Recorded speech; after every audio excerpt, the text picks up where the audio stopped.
जय माता की। कैसे हैं आप सब? आप सबका स्वागत है मेरे इस यूट्यूब चैनल पर।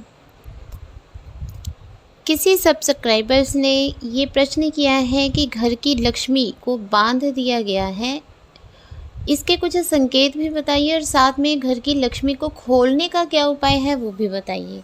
तो इसी पर आज का ये टॉपिक है। तो टॉपिक में आगे बढ़ने से पहले जल्दी से मेरे चैनल को सब्सक्राइब कीजिए, बेल आइकन दबाइए ताकि मेरे द्वारा अपलोड की गई हर वीडियो की नोटिफिकेशन आपको मिल सके। तो चलिए बढ़ते हैं वीडियो में आगे। कुछ लोग ऐसा मानते हैं जिस प्रकार से रस्सी किसी व्यक्ति को बांध देती है और व्यक्ति असहाय महसूस करता है खुद को, उसी प्रकार से घर को भी मंत्रों के द्वारा बांध दिया जाता है। घर को भी बांध सकते हैं, व्यक्ति को भी बांध सकते हैं, परिवार को बांध सकते हैं, व्यापार को बांध सकते हैं, जिसकी वजह से बहुत सी दिक्कतों का सामना करना पड़ता है।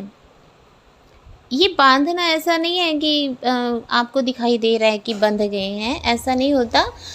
ये होता क्या है कि अदृश्य रूप से मंत्रों के द्वारा बांध दिया जाता है, जिससे कि घर परिवार की जो तरक्की है वो ख़त्म हो जाती है। आप कमाते तो बहुत हैं, लेकिन वो तो या तो दवाइयों पर लग जाता है, या आपको पता ही नहीं चलता कब पैसा आया और कब चला गया। कर्ज पर कर्ज बढ़ता जाता है, ये भी घर की लक्ष्मी को बांध देने का एक संकेत है। इससे पता चलता है कि किसी तंत्र क्रिया के द्वारा आपकी शक्ति को बांध दिया गया है। लेकिन कई बार ये भी होता है कि कोई तंत्र क्रिया नहीं है, फिर भी आपके खर्चे इतने ज़्यादा हो जाते हैं कि आपको पता ही नहीं लगता कब पैसे आए कब गए। तो ऐसी परिस्थिति में आपको अपने खर्चों पर कंट्रोल करना होगा, क्योंकि अगर आप ये कहें कि तंत्र के द्वारा ही ये सब होता है, कई बार हमारे खुद के ऐसे गलतियां होती हैं, खुद की ऐसी चाहतें होती हैं, ख्वाहिशें होती हैं, जिसकी वजह से धन जो है, जितनी आमदन होती है उससे ज़्यादा खर्च होने लगता है। तो ये बदलाव आपको खुद को अपने अंदर ही करना होगा कि आप अगर रोज़ रोज़ बाहर का खाते हैं तो घर में ही बनाना शुरू कीजिए, है ना। आप अपने शरीर का थोड़ा ध्यान रखिए, थोड़ी एक्सरसाइज कीजिए, फिट रहिए, ताकि आपको कम से कम दवाइयाँ खानी पड़े। तो कुछ तो बदलाव आपको अपने अंदर भी करने पड़ेंगे, ठीक है। लेकिन आपके खर्चे सीमित हैं, आपके खर्चे सीमित हैं, आप बाहर से बहुत ज़्यादा तला भुना लाकर घर में नहीं खाते हैं, फिर भी आपके खर्चे बहुत ज़्यादा हैं, पता ही नहीं चलता कब पैसा आया कब चला गया।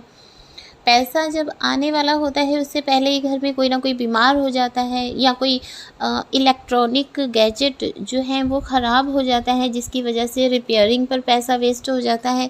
ये सब संकेत जो होते हैं, जैसे बार बार किसी बिजली के उपकरण का ख़राब हो जाना, ये संकेत देता है कि आपके घर की शक्ति को बांध दिया गया है तंत्रों मंत्रों के द्वारा।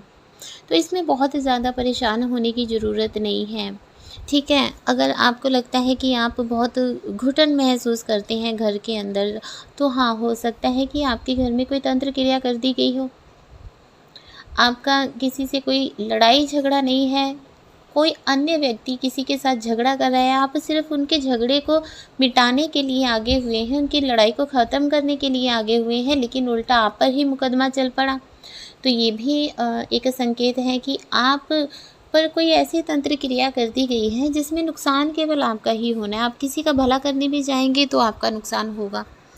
तो ऐसे में आपने क्या करना है, जो पक्षी होते हैं, बाज़ार में बहुत से पक्षी पिंजरे में बंद आपको मिल जाएंगे, आपने उन पक्षियों को ख़रीदना है, पिंजरों के समेत आपने ख़रीदना है और पिंजरों से उन पक्षियों को आज़ाद कर देना है। ख़रीदना है आपने पक्षी को, लेकिन आज़ाद कर देना है, उसे अपने घर में पालना पोसना नहीं है, उनको आज़ाद कर देना है। इससे क्या होगा कि आप जिस प्रकार से किसी पक्षी को बंधन मुक्त करते हैं, उसी प्रकार से आप भी ऐसी तंत्र क्रियाओं के बंधन से मुक्त हो सकते हैं, ठीक है। तो आपने ये उपाय करना है। अगर आपके ऊपर कोई कर्ज है, कर्ज आपका उतर नहीं रहा है, तब भी आप ये जो उपाय हैं पक्षी को मुक्त करने वाला, ये आप कर सकते हैं। इससे आपको बहुत ही ज़्यादा राहत मिलेगी कर्जे से। आप एकादशी का व्रत कर सकते हैं। एकादशी का व्रत करने से भी आपके घर की जो लक्ष्मी बंधी हुई होती है वो खुलनी शुरू हो जाती है। धीरे धीरे आपके घर में बरकत आनी शुरू हो जाती है। हर रोज़ आपने हनुमान चालीसा पढ़ना है। आप मंदिर में जाइए चाहे घर में पढ़िए, लेकिन आपको हनुमान चालीसा पढ़ना है विधि के साथ, ठीक है। विधि के साथ आपने हनुमान चालीसा पढ़ना है और हर मंगलवार और शनिवार को हनुमान जी को आपने चोला चढ़ाना है, ठीक है। चोला कैसे चढ़ाना है? आपने जो पीला सिंदूर होता है उसमें चमेली का तेल मिक्स करके आपने हनुमान जी को चढ़ाना है, ठीक है। और अपनी बंधन मुक्ति के लिए आपके घर में जो बंधन बना दिए गए हैं, जिसकी वजह से आपकी जॉब छूट गई है, जिसकी वजह से आपका व्यापार नहीं चल रहा है, व्यापार में लगातार घाटा हो रहा है, नुकसान पर नुकसान हो रहे हैं। आपके अगर कोई शॉप है तो आपकी शॉप पर कोई भी ग्राहक आ ही नहीं रहा है, ठीक है। आपके साथ वाली दुकान पर बहुत तो कस्टमर हैं, लेकिन आपकी दुकान पर कोई कस्टमर नहीं है।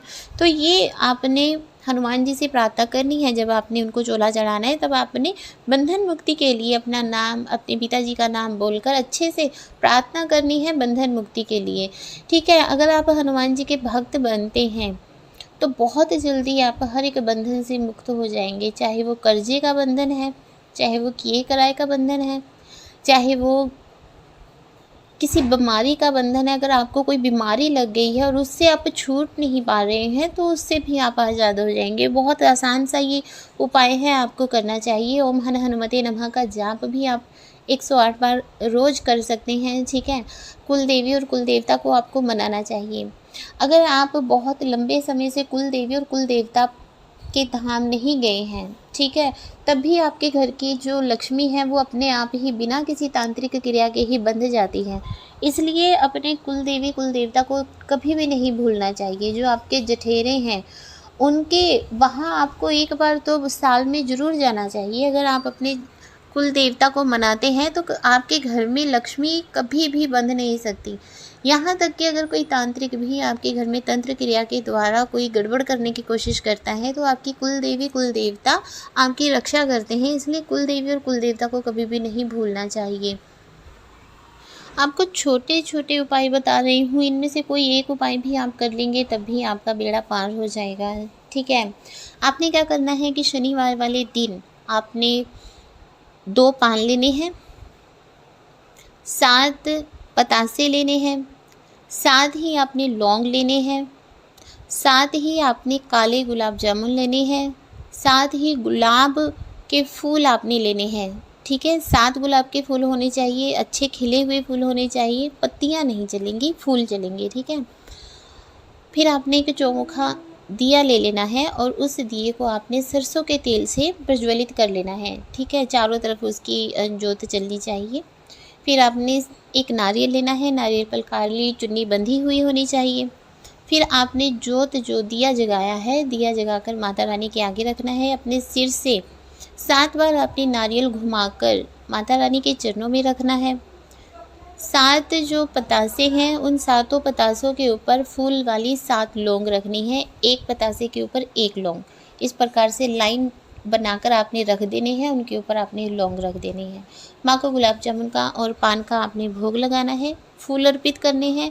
अपना नाम, गोत्र, पिता का नाम, घर का पूरा एड्रेस बोलकर आपने अपने घर की बंधन मुक्ति के लिए, घर में जो लक्ष्मी को बांध दिया गया है उसकी मुक्ति के लिए, व्यापार अगर बंधा हुआ है तो व्यापार के खुलने के लिए आपने माता रानी से प्रार्थना करनी है। तो आप देखेंगे कि अगर आप लगातार 7 शनिवार इस उपाय को करते हैं तो सातवां शनिवार आपका कारोबार काफ़ी अच्छे से चलने लगेगा, धन का आगमन होगा, धन रुकना शुरू हो जाएगा आपके घर में। इसके अलावा आप हर रोज़ ब्रह्म मुहूर्त के समय 4 बार आपने कनकधारा स्तोत्र और 5 बार आपने श्री सूक्तम का पाठ करना है और उसके बाद आपने हवन करना है। इस प्रकार से अगर 41 दिन आप लगातार करते हैं तो आपके घर में लक्ष्मी देवी जो हैं वो स्थायी रूप से विराजमान होती हैं और आप कभी भी दरिद्र नहीं रह सकते अगर आप ये उपाय करते हैं।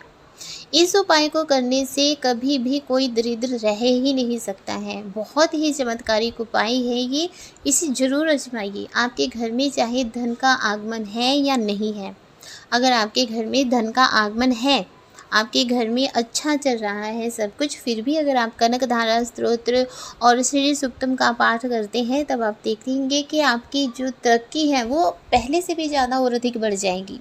और अगर आपके घर में पैसा टिकता नहीं है, धन का आगमन नहीं होता है, तो धीरे धीरे आपके घर में धन का आगमन होना आरंभ हो जाएगा। तो ये बहुत ही चमत्कारिक उपाय है, इसे करके ज़रूर देखिए। तो ये था लक्ष्मी बंधन मुक्ति के लिए महा उपाय। तो आशा करती हूँ कि आपको अच्छे से समझ आ गया होगा। जय माता की, खुश रहिए, खुशहाल रहिए।